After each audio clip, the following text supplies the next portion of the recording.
What is going on, y'all? Mamba here, back with another trade review and market recap. Today is Thursday, 4/24. Happy Thursday. Great session on the day. I took one trade, yielded about $4,800, as you can see there. Let's go over the market plan and trades for today. So coming into today, the indices were flat. NQ was up 0.15% and ES was completely flat. My plan was to watch level reactions unless there was a divergence. So a divergence is just if one indice makes a low or a high and another doesn't, it can signify a bottom or a top. And that's the setup I took for today. Initially, I was watching for reactions at the level, but we did present the divergence, so I took that. And also in the pre-market, volume was great. We were at 222k, usually 150k minimum, and there was news in the pre-market unemployment claims, but it looked like it didn't have effect on the market at all. So let's go right into the trade. So if I was looking just at the higher time frames, the 4-hour, we had this bar that was 30 minutes from closing, and it was really aggressive in the morning, and that kind of gave me a clearer bias. If I looked on the hourly, we were also pretty bullish. We did make a low here, but the signs were it was going to be bullish for the day. And if it didn't, I was watching for level reaction. So if we hit the level and then we started trending down below opening print, I would look for shorts, but that definitely wasn't the case.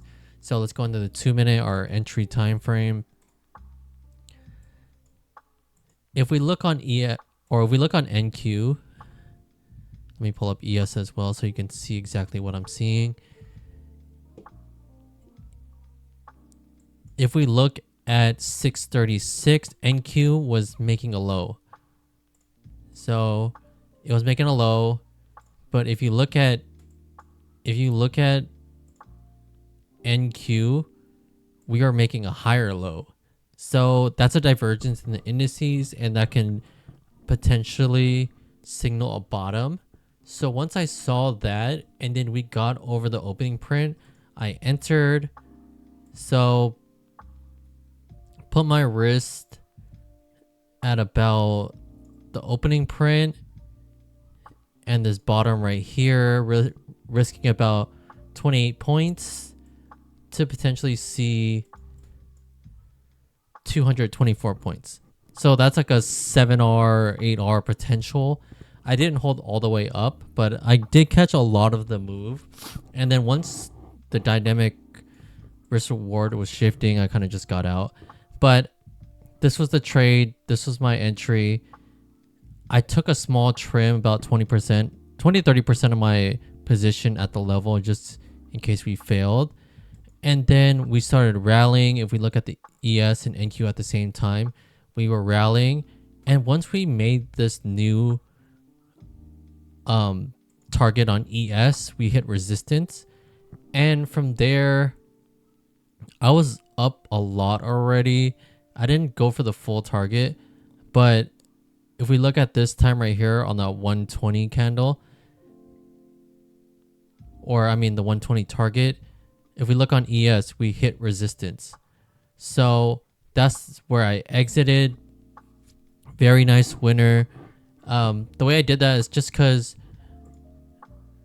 from a trend perspective, we never got a pullback. And I was already up about 4 Rs. And if we were to pull back, my stop would be at my original stop area. So I'm kind of risking all of my profits if we did pull back and fail. So dynamic R, when it comes to dynamic R, it wasn't fully great for me to hold it. And then so I exited 120. I was waiting for a potential pullback to enter again, but we kind of just shot towards the level. We cleared the resistance on ES, and we just continued to rocket. This is likely due to all the tech earnings and positive news with tariffs. So one and done for the day. Great trade. I'm happy with the day overall. Yielded about 4,800, and I just called it a day. With that being said, you'll have a good one. Peace.